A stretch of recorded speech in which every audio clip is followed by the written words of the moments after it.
Hello, hello. Welcome back to the second to last section of There by Tommy Orange. Hope that you've been enjoying this one as much as I have. And if you've been around since the beginning, thanks for sticking around for this book. Or if you're just joining us, hi, I'm Julie. I read books over here. So we're about to finish this one up in the next section coming on Thursday. So if you want to start from the beginning, just go back a few videos, get caught up. I'll try to remember to make a playlist. I have not done that yet. So I will try to do that. And as well as if you want to know our next book, stay tuned for the next video coming soon because I will announce that on Thursday with our next and final section of There. But for today, we are continuing where we left off on page 217, and we're in the middle of Thomas Frake's chapter. Just want to do a quick refresher on who Thomas Frank is. So Cheyenne, drummer, who formerly worked as a custodian at the Indian Center, was invited to perform at the powwow with a group called Southern Moon. Yes, and this is the chapter that's in second person. It's very poetic and nicely written. So we're gonna pick up from there. Page 217 at the top after the little dots. How you ended up getting fired was related to your drinking, which was related to your skin problems, which was related to your father, which was related to history. The one story you were sure to hear from your dad, the one thing you knew for sure about what it means to be Indian, was that your people, Cheyenne people, on November 29th, 1864, were massacred at Sand Creek. He told you and your sisters that story more than any other story he could muster. Your dad was the kind of drunk who disappears weekends, lands himself in jail. He was the kind of drunk who had to stop completely, who couldn't have a drop. So you had it coming in a way. That need that won't quit, that years deep pit you were bound to dig, crawl into, struggle to get out of. Your parents maybe burned a too deep, too wide God hole through you. The hole was unfillable. Coming out of your 20s, you started to drink every night. There were many reasons for this, but you did it without a thought. Most addictions aren't premeditated. You slept better, drinking felt good, but mostly, if there was any real reason you could pinpoint, it was because of your skin. You'd always had skin problems. Since you can remember, your dad used to rub peyote gravy on your rashes. That worked for a while, until he wasn't around anymore. The doctors wanted to call it eczema. They wanted you hooked on steroid creams. The scratching was bad because it only led to more scratching, which led to more bleeding. You'd wake up with blood underneath your fingernails, a sharp sting wherever the wound moved, because it moved everywhere, all over your body, and blood ended up on your sheets, and you'd wake up feeling like you dreamed something as important and devastating as it was forgotten. But there was no dream. There was only the open, living wound, and it itched somewhere on your body at all times. Patches and circles and fields of red and pink, sometimes yellow, bumpy, pussy, weeping, disgusting. The surface of you. If you drank enough, you didn't scratch at night. You could deaden your body that way. You found your way in and out of a bottle, found your limits, lost track of them. Along the way, you figured there was a certain amount of alcohol you could drink that could, the next day, produce a certain state of mind, which you, over time, began to refer to privately as the state. The state was a place you could get to where everything felt exactly, precisely in place. Where and when it belonged, you belonged completely okay in it. Almost like your dad used to say, "Isn't it like, isn't that right? Isn't that true?" But each and every bottle you bought was a medicine or a poison, depending on whether you managed to keep them full enough. The method was unstable, unsustainable. To drink enough, but not too much for a drunk, was like asking the evangelical not to say the name Jesus. And so, playing drums and singing in those classes had given you something else. A way to get there without having to drink, and wait and see if the next day the state might emerge from the ashes. The state was based on something you read about James Hampton. Years after your trip to D.C., James had given himself a title: Director of Special Projects for the State of Eternity. James was a Christian. You are not. But he was just crazy enough to make sense to you. This is what made sense. He spent 14 years building a massive piece of artwork out of junk he collected in and around the garage he rented, which was about a mile from the White House. The piece was called The Throne of the Third Heaven of the Nation's Millennium General Assembly. James made the throne for Jesus' second coming. What you get about James Hampton is his almost desperate devotion to God, to the waiting for his God to come. He made a golden throne from junk. The throne you were building was made of moments, made of experiences in the state after excess drinking, made of leftover unused drunkenness kept overnight, dreamed, moon-soaked fumes you breathed into throne form, into a place you could sit. In the state, you were just unhinged enough to not get in the way. The problem came from having to drink at all. The night before you got fired, drum class had been canceled. It was the end of December, the approach of the new year. This kind of drinking was not about reaching the state. This kind of drinking was careless, pointless. One of the risks, the consequences of being the kind of drunk you are, that you'll always be, no matter how well you learn to manage it. By night's end, you'd finished a fifth of Jim Beam. A fifth is a lot if you don't work your way up to it. It can take years to drink this way, alone, on random Tuesday nights. It takes a lot from you, drinking this way. Your liver, the one doing the most living for you, detoxifying all the shit you put into your body. When you got to work the next day, you were fine. A little dizzy, still drunk, but the day felt normal enough. You went into the conference room. The powwow committee meeting was happening. You ate what they were calling breakfast enchiladas when they offered them. You met a new member of the committee. Then your supervisor, Jim, called you into his office, called on the two-way you kept on your belt. When you got into his office, he was on the phone. He covered it with one hand. "There is a bat," he said, and pointed out to the hallway. "Get it out. We can't have bats. This is a medical facility." He said it like you'd brought the bat in yourself. Out in the hallway, you looked up and around you. You saw the thing on the ceiling in the corner near the conference room at the end of the hall. You went and got a plastic bag and broom. You approached the bat carefully, slowly, but when you got close, it flew into the conference room. Everyone, the whole powwow committee, their heads spinning, watched as you went in there and chased it out. When you were back out in the hallway, the bat circled around you.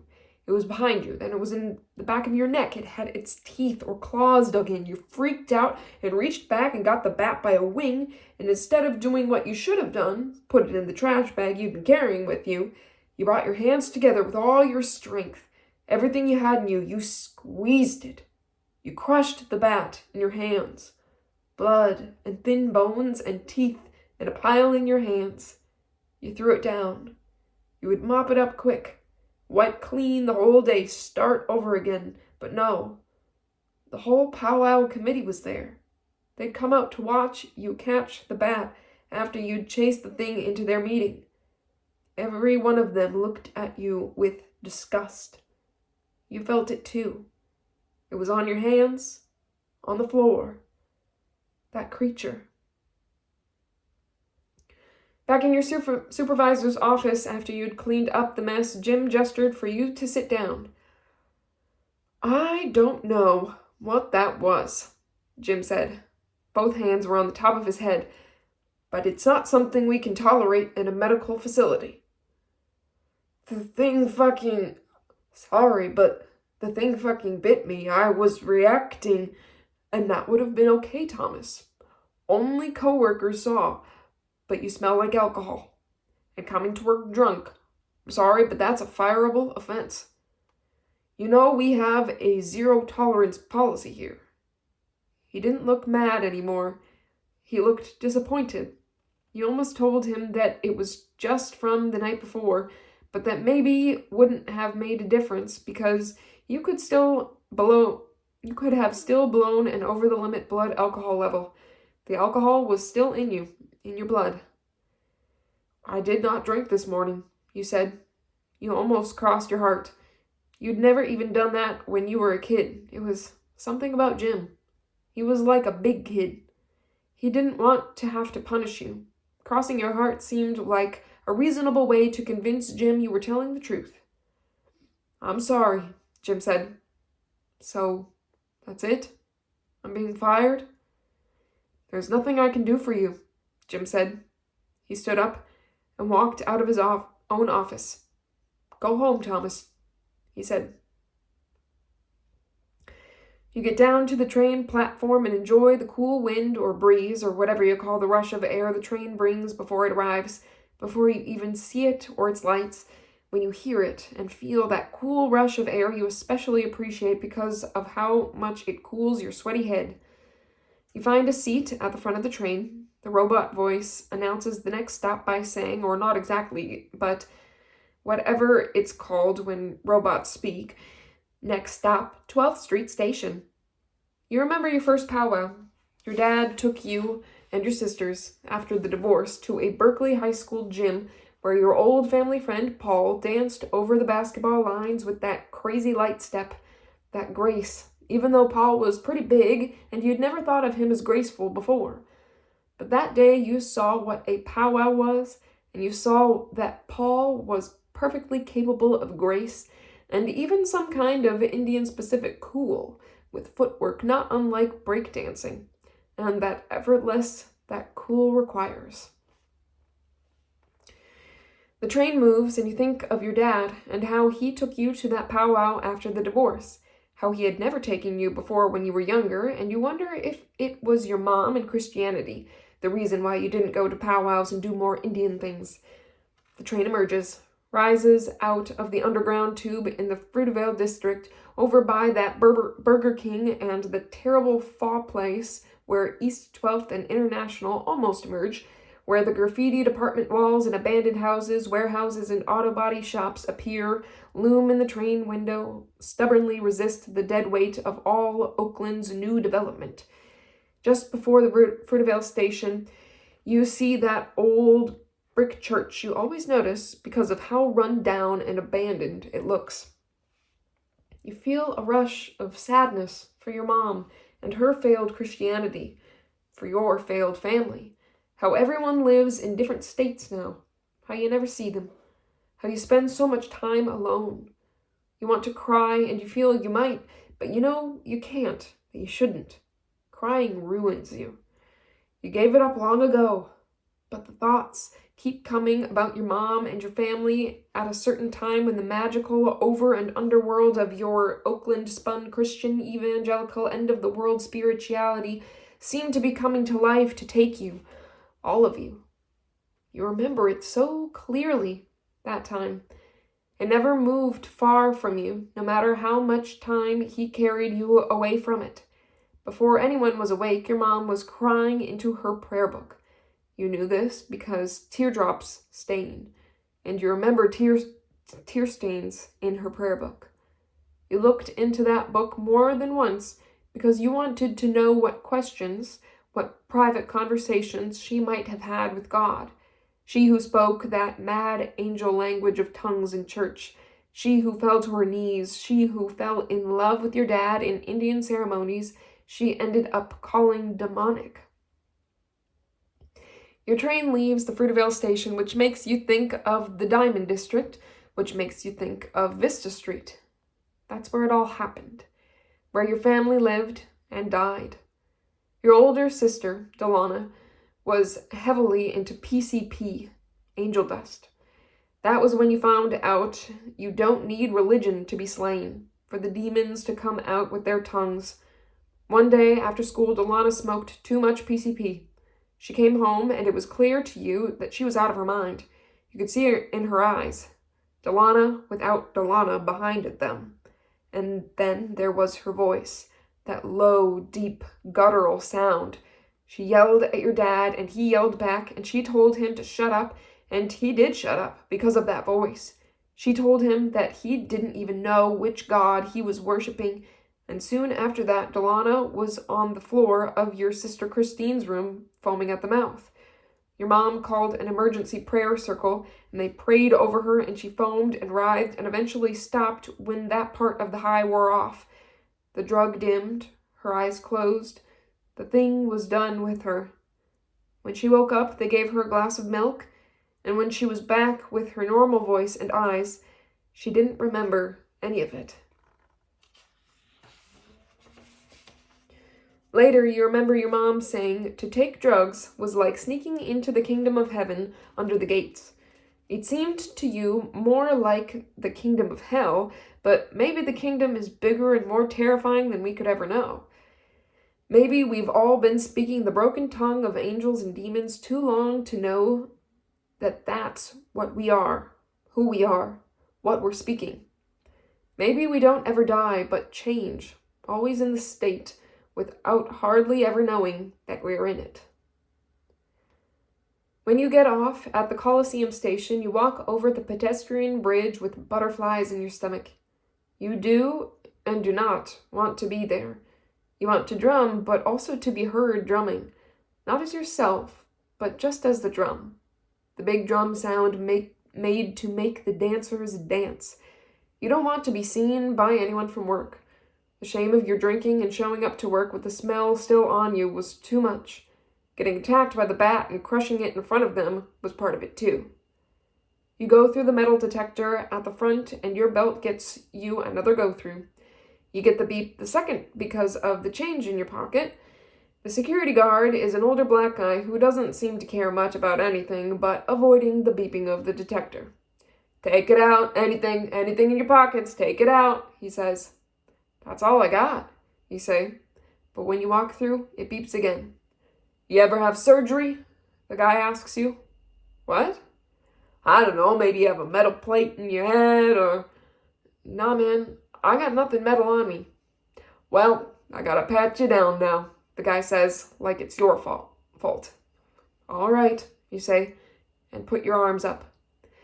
After he pats you down, he gestures for you to walk through again. This time, when it beeps, he just waves you through. About 10 feet away, you're looking down as you walk, and you realize what it was. Your boots. Steel toe.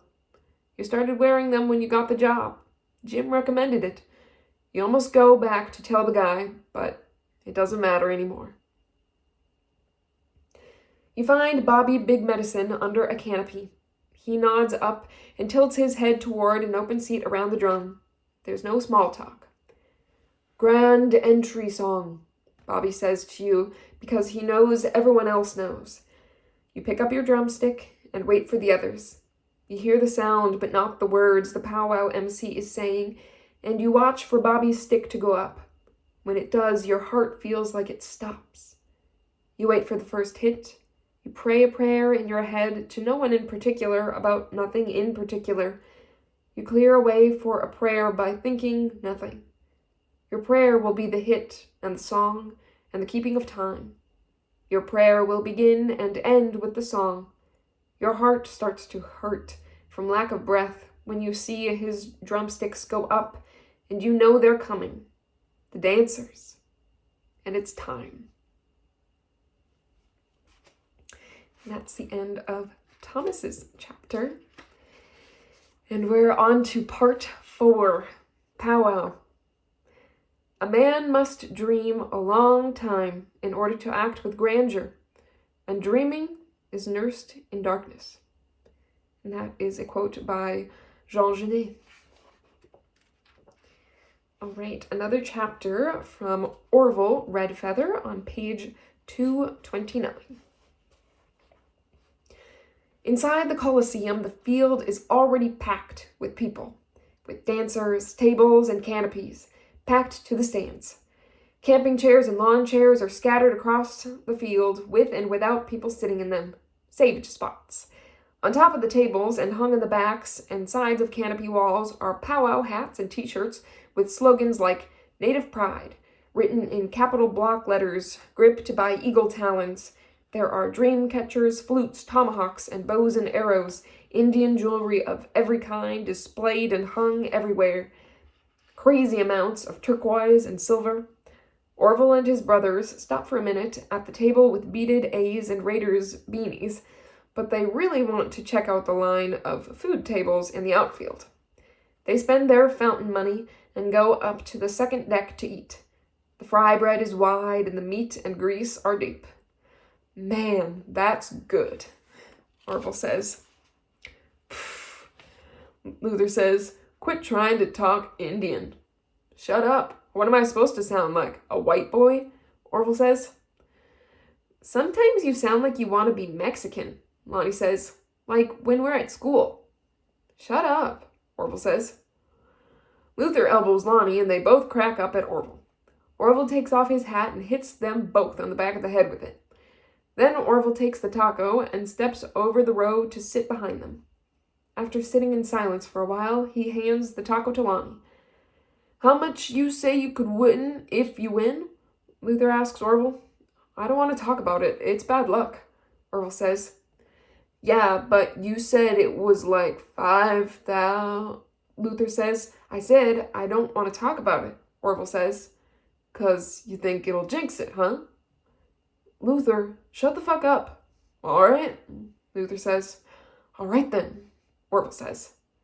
But imagine how much cool shit we could get with that kind of money, Luther says. Yeah, Lonnie says. We could get a PS4, a big TV, some J's. We could give it all to Grandma, Orville says. Aw, man, that's weak, Luther says. Come on, you know she likes to work, Lonnie says, still chewing the last of the taco. There's probably other stuff she'd rather do if she could, Orville says. Yeah, but we could just keep some of it, Luther says. Shit, Orville says, looking down at the time on his phone. I gotta get down to the locker room. What do you want us to do? Luther asks. Stay up here, Orville says. I'll come get you after. What? Come on, Lonnie says. I'll come get you after. It won't take that long, Orville says. But we can't barely see shit from up here, Luther says. Yeah, Lonnie says. Orville walks away. He knows the more he argues, the more rebellious they'll get. The men's locker room is loud with laughter. At first, Orville thinks they're laughing at him, but then realizes someone had told a joke just before he got in, because more jokes come as he sits down. Mostly, it's older guys, but there are a few young men in there too. He puts his regalia on slow, carefully, and puts his earphones in, but before he can put a song on, he sees a guy across from him gesturing for him to take them out. It's this huge Indian guy. He stands up. He's in full regalia, and he picks his feet up one at a time, which makes his feathers shake, which sort of scares Orville. The guy clears his throat. Now, you young men in here, listen up. Don't get too excited out there. That dance is your prayer. So don't rush it, and don't dance how you practice. There is only one way for an Indian man to express himself. It's that dance that comes from all the way back there. All the way over there. You learn that dance to keep it, to use it. Whatever you got going on in your life, you don't leave it all in here. Like them players do when they go out on that field, you bring it with you. You dance it. Any other way you try to say what you really mean, it's just gonna make you cry. Don't act like you don't cry. That's what we do, Indian men. We're crybabies, we know it. But not out there, he says, and points to the door of the locker room. A couple of the older guys make this low, huh, sound. Then another couple of guys say, aho, in unison. Orville looks around the room and sees all these men dressed up like him. They all needed to dress up to look Indian too. There's something like the shaking of feathers he felt somewhere between his heart and his stomach. He knows what the guy said is true. To cry is to waste the feeling. He needs to dance with it. Crying is for when there's nothing else to do. This is a good day. This is a good feeling, something he needs to dance the way he needs to dance to win the prize. But no, not the money. To dance for the first time like he learned, from the screen, but also from practice. From the dancing came the dancing. There are hundreds of dancers in front of him, behind him, to his left and right. He's surrounded by the variegation of color and patterns specific to Indianness, gradients from one color to the next, geometrically sequined shapes on shiny and leather fabrics, the quill, bead, ribbon, plume, feathers from magpies, hawks, crows, eagles. There are crowns and gourds, and bells and drumsticks, metal cones, sticked and arrowed, flickers, shag anklets, and hair-pipe bandoliers, barrettes and bracelets, and bustles that fan out in perfect circles. He watches people point out each other's regalia. He is an old station wagon at a car show. He is a fraud. He tries to shake off the feeling of feeling like a fraud. He can't allow himself to feel like a fraud because then he'll probably act like one. To get to that feeling, to get to that prayer, you have to trick yourself out of thinking altogether, out of acting, out of everything. To dance as if time only mattered insofar as you could keep a beat to it, in order to dance in such a way that time itself discontinued, disappeared, ran out, or into the feeling of nothingness under your feet when you jumped, when you dipped your shoulders like you were trying to dodge the very air you were suspended in. Your feathers a flutter of echoes, centuries old, your whole being a kind of flight. To perform and win, you have to dance true. But this is just grand entry. No judges. Orville hops a little and dips his arms. He puts his arms out and tries to keep light on his feet. When he starts to feel embarrassed, he closes his eyes. He tells himself not to think. He thinks the thought, "Don't think," over and over. He opens his eyes and sees everyone around him. They're all feathers and movement. They're all one dance. When grand entry is over, the dancers disperse, moving out in every direction in a ripple of chatters and bells, headed for the vendors, or to find family, or to walk around, giving and accepting compliments, acting normal, like they don't look like what they look like. Indians dressed up as Indians. Orville's stomach rumbles and shudders. He looks up to see if he can find his brothers. That's the end of Orville's chapter there. Page 234, a chapter from Tony Loneman. To get to the powwow, Tony Loneman catches a train. He gets dressed at home and wears his regalia all the way there. He's used to being stared at, but this is different. He wants to laugh at them staring at him. It's his joke to himself about them. Everyone has been staring at him his whole life. Never for any other reason than the drome. Never for any other reason than his face told you something bad had happened to him. A car wreck you should but can't look away from. No one on the train knows about the powwow. Tony's just an Indian dressed like an Indian on the train for no apparent reason. People love to see the pretty history. Tony's regalia is blue, red, orange, yellow, and black. The colors of a fire at night. Another image people love to think about. Indians around a fire. But this isn't that. Tony is the fire, and the dance, and the night. He's standing in front of a BART map. An older white woman sitting across from him points to the map and asks him where to get off if she's going to the airport. She knows the answer to this question. She would have already looked it up on her phone numerous times to be sure. She wants to see if the Indian speaks. It's the next question she means to get to. The face behind the face she makes says it all. Tony doesn't answer about the airport right away. He stares at her and waits for what she'll say next. So you're a Native American? We get off at the same exit. Tony says, Coliseum. There's a powwow. You should come. Tony walks to the door to look out the window. I would, but... Tony hears that she's responding, but he doesn't listen. People don't want any more than a little story they can bring back home with them, to tell their friends and family around the dinner table, to talk about how they saw a real Native American boy on a train, that they still exist. Tony looks down and watches the tracks fly by. He feels the train pull him back as it slows. He grips the metal handle, shifts his weight to the left, then rocks back to his right when the train comes to a complete stop. The woman behind him is saying something, but it can't matter what. He steps off the train, and when he gets to the stairs, he takes off, skipping 2 steps the whole way down. All right, page 236, a chapter from Blue. Blue is driving to pick up Edwin. It's that weird night morning color, that deep blue orange-white. The day she's been anticipating for almost a year is just starting. It feels good to be back in Oakland, all the way back. She's been back a year, on a regular paycheck now, in her own studio apartment, with her own car again for the first time in 5 years.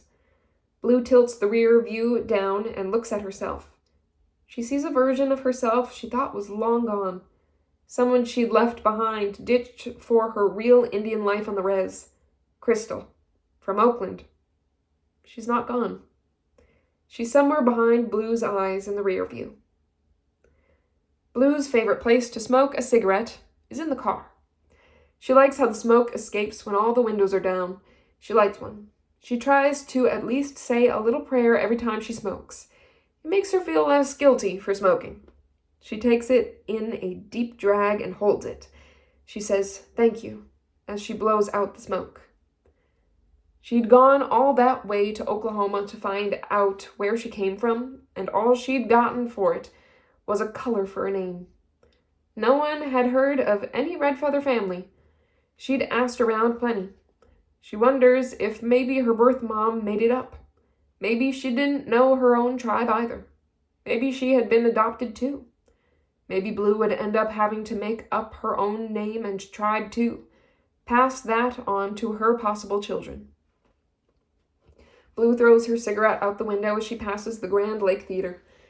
The theater meant many things to her over the years. Right now, she's thinking of the awkward, clearly stated non-date date she recently went on with Edwin. Edwin's her intern, her assistant for the powwow event coordination for this past year. The movie was sold out, so they walked around the lake instead. The awkward silence was that the entire walk was intense. They both kept starting sentences and stopping them short, then saying, "Never mind." She liked Edwin. She likes him. There's something about him that feels like family. Maybe because he has a similar background. In Edwin's case, he hadn't known his dad, who is Native, who happens to be the MC at the powwow. So they had that in common, sort of. But not much else. She definitely does not like Edwin as anything more than a co-worker and possible future friend.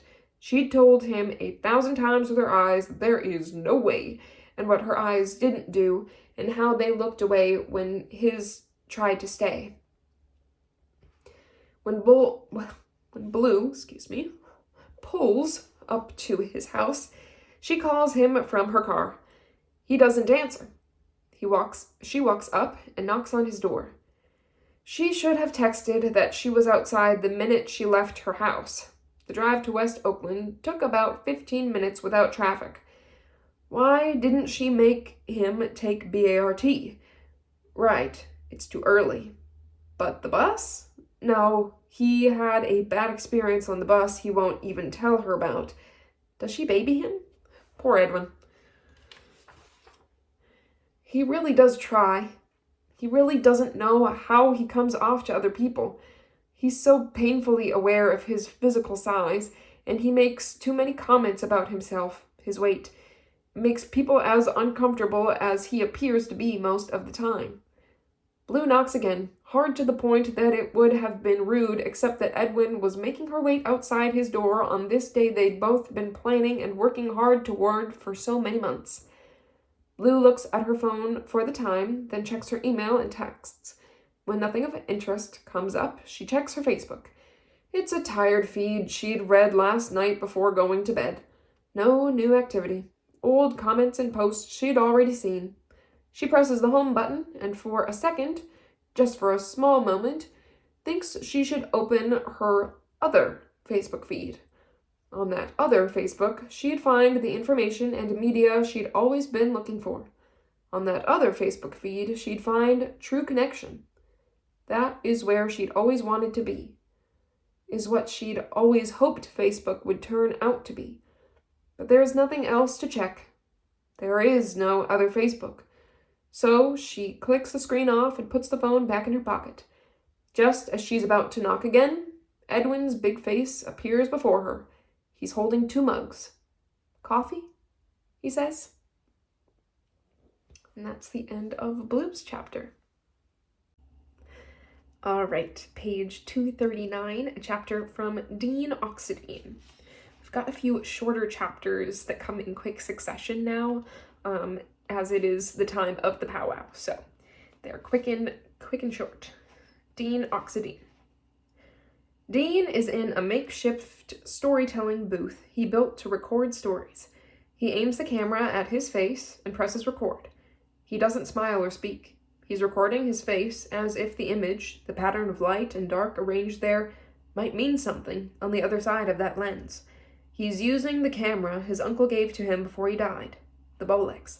One of Dean's favorite directors, Darren Aronofsky, used a Bolex in his movies Pi and Requiem for a Dream, which Dean would say is one of his favorite movies, though it's hard to call such a fucked up movie a favorite. But that, for Dean, is what is so good about the movie. Aesthetically, it's rich, so you can enjoy the experience, but you don't exactly come away from the film glad that you watched it, and yet you wouldn't have it any other way. Dean believes this kind of realness is something his uncle would have appreciated. This unflinching stare into the void of addiction and depravity, this is the kind of thing only a camera can keep its eye wide open for. Dean turns the camera off and sets it up on a tripod to point at the stool he has placed in the corner for the storytellers. He flips one switch on his cheap lighting gear for soft light behind the stool, then the other switch for the harder lighting he has behind him. He'll ask everyone who comes into his booth why they've come to the powwow, what powwows mean to them, where do they live, what does being Indian mean to them.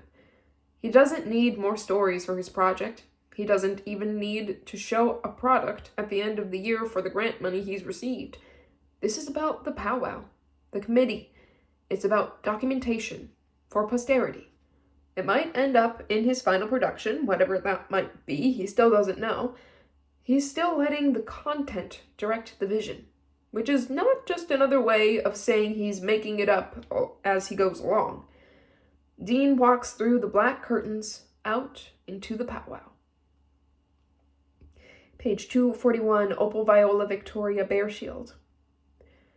Opal is sitting alone in Plaza Infield, second deck. She's watching from up there so as not to be seen by her grandsons, by Orville especially. It would mess with him if he saw her there. She hasn't been to an A's game in years.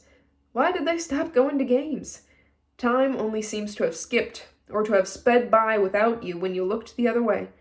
That's what Opal had been doing, closing her eyes and ears to the closing of her eyes and ears. Lonnie was just starting to walk on his own the last time they were here. Opal is listening to the drum. She hasn't heard a big drum like that since she was young. She scans the field for the boys. It's a blur. She should probably get glasses. Probably should have gotten glasses a long time ago. She would never tell anyone this, but she enjoys the distance being a blur. She can't tell how crowded it is. Certainly not the same crowd as at a baseball game. She looks up at the sky, then at the empty third deck. That's where they'd watched the game with the boys. She sees something fly over the edge of the rim of the Coliseum. Not a bird. Its movement is unnatural. She squints to try to see it better.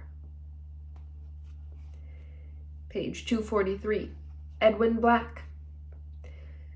Edwin hands Blue a coffee he made for her just minutes before she came and knocked at his door. French pressed organic dark roast. He had guessed a moderate dose of sugar and milk. He doesn't smile or make small talk as they walk to her car together. Today means everything for them.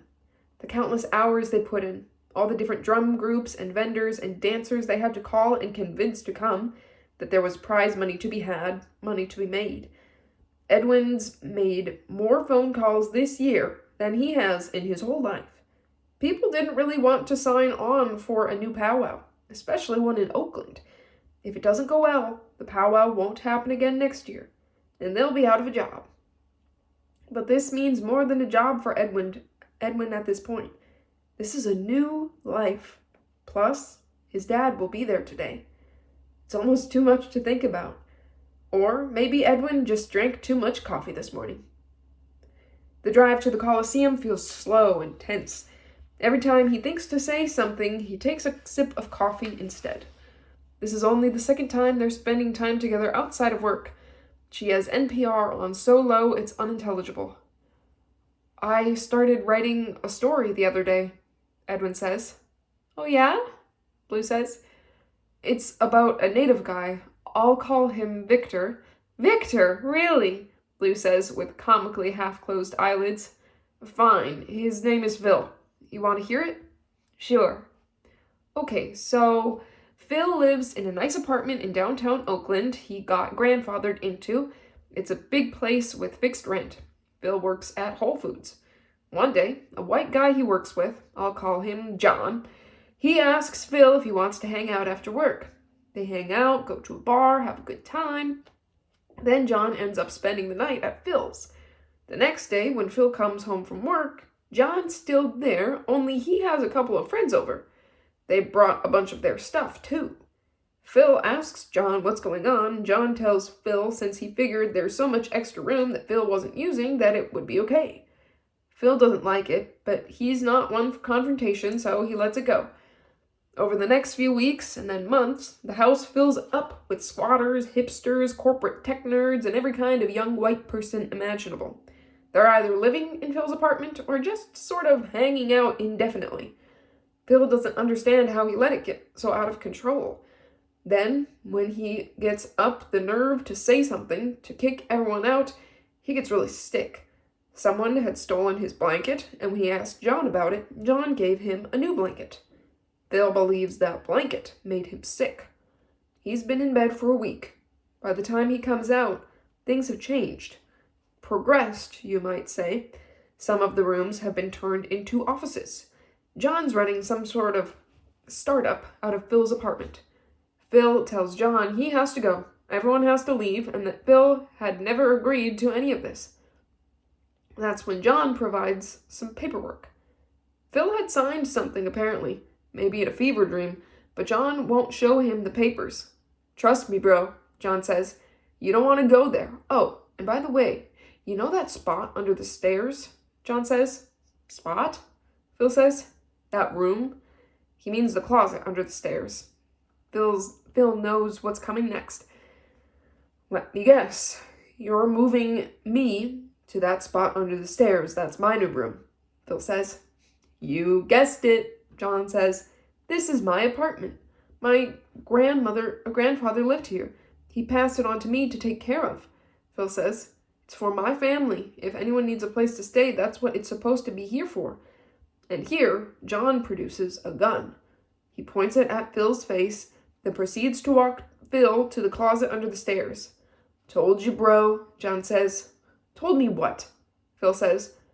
You should have just joined the company. We could have used someone like you, John says. You never asked me anything. You just came to my apartment and stayed here, then took over, Phil says. Whatever, bro, my record keepers have it going down differently, John says, and nods with his head at a couple of guys on a couch in the downstairs living room, furiously typing on their Apple computers what Phil assumes is a different version of the events happening just then. Suddenly, feeling very tired and hungry, Phil retreats to his under-the-stairs closet room. That's it. That's what I have so far. That's funny, Blue says. like she doesn't think it's funny, but feels like that's what he wants her to say. It's stupid. Sounded a lot better in my head, Edwin says. So much is like that, right? Blue says. I feel like something like that actually happened to a friend of mine. I mean, not exactly like that, but like a warehouse in West Oakland she inherited from her uncle got taken over by squatters. Really? That's their culture, Blue says. What is? Taking over. I don't know. My mom's white. You don't have to defend all white people you think aren't part of a problem just because I said something negative about white culture, Blue says. And Edwin's heart rate goes up. He'd heard her get mad on the phone at other people, but never at him. Sorry, Edwin says. Don't apologize, Blue says. Sorry. Edwin and Blue set up the tables and canopies together in the early morning light. They unpack folding tables and chairs. When everything is set, Blue looks at Edwin. Should we just leave the safe in the car until later? She says. It's a small safe they got from Walmart. It wasn't easy to convince the grantees to cut them a check they could cash. Cash was a problem when it came to grants and how nonprofits manage their money. But after the phone calls and emails, all the explanations and testimony about the people who come to powwows to compete, people who want to win cash because they prefer cash, sometimes don't have bank accounts and don't want to lose the 3% cash checking services take, they finally agreed on Visa gift cards. A whole mess of them. There's no reason not to get it now, Edwin says. I'm sure it'll get crazy later, and we don't want to go all the way out to the parking lot when it's time to hand out the prizes. True, Blue says. They pull the safe out of her trunk. They walk with it together, not because it's so heavy, but because it's so wide. I've never held this much money, Blue says. I know it's not that heavy, but it feels super heavy, right? Edwin says. Maybe we should have gotten money orders, Blue says. But we advertised cash. That's one of the ways to draw people. You said that. I guess. No, but, I mean, you said that. It was your idea. Just seems a little flashy, Blue says, as they approach the table. Powwows are all about flash, aren't they? Right. Page 248, Calvin Johnson. They're almost done with their breakfast before anyone says anything. They're at the Denny's next to the Coliseum. Calvin got eggs over easy with sausage and toast. Charles and Carlos both got the Grand Slam.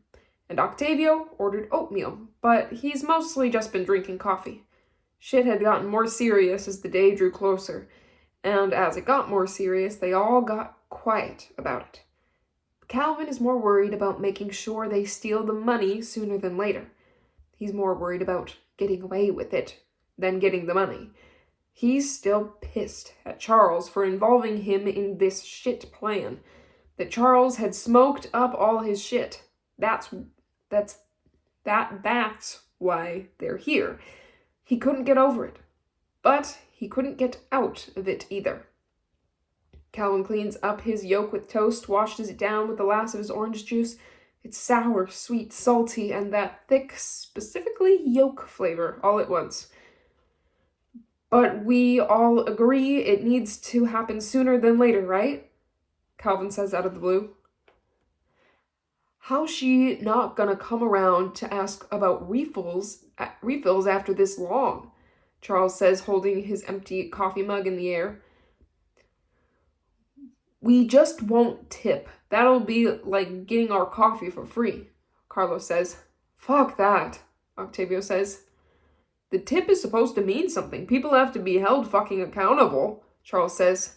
That's right, Carlos says. She already refilled you twice, motherfucker, Octavio says. Now shut the fuck up about the tip. You said they're keeping it in a safe? Yeah, Calvin says. Big dude will recognize 'cause he's big, Octavio says. And like a 40-something-year-old woman with long black hair, kind of pretty, not hot, with bad skin? Right, Calvin says. I say we take the safe and figure out how to open that shit later. Charles says. We're not gonna rush it, Octavio says. It's probably better to do it sooner than later, right? Calvin says. There's gonna be a lot of people with phones who could call the cops while we wait for some fat ass to cough up the combination. Charles is right, Carlos says. We're not gonna rush if we don't have to, Octavio says. If we can get the combination, we're gonna get it, and not fucking walk out of the place with a fucking safe. Did I tell you guys it's all in gift cards? Like a whole bunch of Visa gift cards. Calvin says. Same as cash, Octavio says. Why the fuck is it all in gift cards? Charles says. Yeah, why the fuck is it? Carlos says. Would you shut the fuck up already, Charles? Just keep your mouth shut and think before you speak. It's the exact same fucking thing as cash, Octavio says. They needed receipts for the grant, Calvin says, then takes a last bite and looks to see how Charles is taking what Octavio just said. Charles is staring off out the window. He's pissed. Page 251, Daniel Gonzalez. Daniel begs to go, to see it happen. He never begs. Octavio says no. Says no again every time after. Up until the night before. It's just the two of them in the basement. You know you have to let me go, Daniel says from his computer. Octavio's on the couch staring at the table. What I have to do is make sure this shit goes right, so we get that money, he says, and walks over to Daniel. I'm not even talking about going. I'll be here. I can fly the drone over to the Coliseum from here. Or let me go, then. Hell no, you're not going, Octavio says. So just let me fly the drone over. Man, I don't know, Octavio says. Come on, you owe me. Daniel says. Don't make this shit about... I'm not making shit about shit, Daniel says, and turns around. It's been about it. You fucked this family up. Octavio walks back to the couch. Fuck, he says, and kicks the table. Daniel goes back to mindlessly playing chess on his computer. He suicides a bishop for his opponent's knight to mess up his formation. You gotta stay here. You gotta get that fucking thing out of there and not get caught up. They can trace that shit back if it falls. I got it. I'll stay here, so... We good? Daniel says. Are we good? Octavio says. Daniel gets up and walks over to him, sticks his hand out. You wanna fucking shake on it? Octavio says, laughing a little. Daniel keeps his hand out. All right, Octavio says, and shakes Daniel's hand. Page 253, Jackie Redfeather. Jackie and Harvey get into Oakland the night before the powwow. Harvey offers his room to Jackie, mentioning it having 2 queens. It doesn't have to be any kind of way. The other bed is open free of charge, he says. I'm not poor, Jackie says. Have it your way, Harvey says. That was a problem with men like Harvey. As much as he might have appeared to change for the better, you can't ever get the pig all the way out. Jackie could care less if he thought it was gonna be one way now and it's other. Now and it's... be one way and now it's another. That's his shit. She carried their child, given birth, and gave her away. Their baby. He can be uncomfortable. He should be. When Jackie wakes up, it feels way too early, but she can't get back to sleep. When she opens the curtains, she sees the sun is just about to come up. It's that dark and light blue gradient that meets somewhere in the middle. She's always loved that blue. She should watch the sunrise. How long had it been since she'd done that? Instead, she closes the curtains and turns on the TV. At some point, a couple of hours later, a text comes in from Harvey about getting breakfast. You nervous? Jackie says, as she stabs a piece of link sausage and dips it in a puddle of syrup. I haven't gotten nervous in a long time, Harvey says, and takes a sip of coffee. It's where I do my best thinking.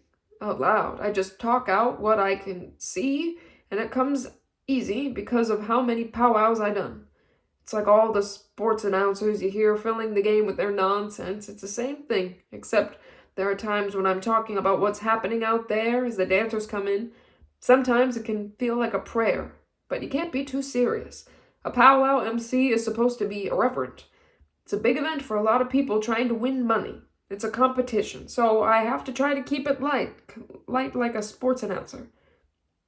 He mixes his whole plate up. Eggs, biscuits, gravy, sausage. He stabs a forkful of the mix. When he's done, he sops up what's left with a piece of toast. Jackie sips her coffee and watches Harvey eat his soaked toast. At the powwow, Jackie sits next to Harvey under a canvas canopy with the sound system and mixing board, the mic cord snaking out of it. Will you have all the names and dancers' numbers somewhere, like on a piece of paper in front of you, or do you memorize? Jackie says, Memorize? Pfft. Here, Harvey says, and hands her a clipboard with a long list of names and numbers on it. She absently looks down the list. We're okay, Harvey, Jackie says. I know, Harvey says. Well, you shouldn't, Jackie says. It was more than 40 years ago, Harvey says. 42, she says. She's 42 years old, our daughter. Jackie's about to hand the clipboard back to Harvey when she sees Orville's name on the list. She pulls the clipboard closer to her eyes to be sure. She reads his name over and over. Orville Redfeather. It's there. Jackie gets out her phone to text her sister. And I think that is where we will end this section. Bit of a cliffhanger. Now that Jackie knows that Orville is dancing. How exciting. And also very exciting is that we will be finishing there in our next section to come. So hope that you enjoyed this section, and I will see you in the final section very soon, and I will announce our next read next time. So stay tuned for that. I will see you next time. Bye.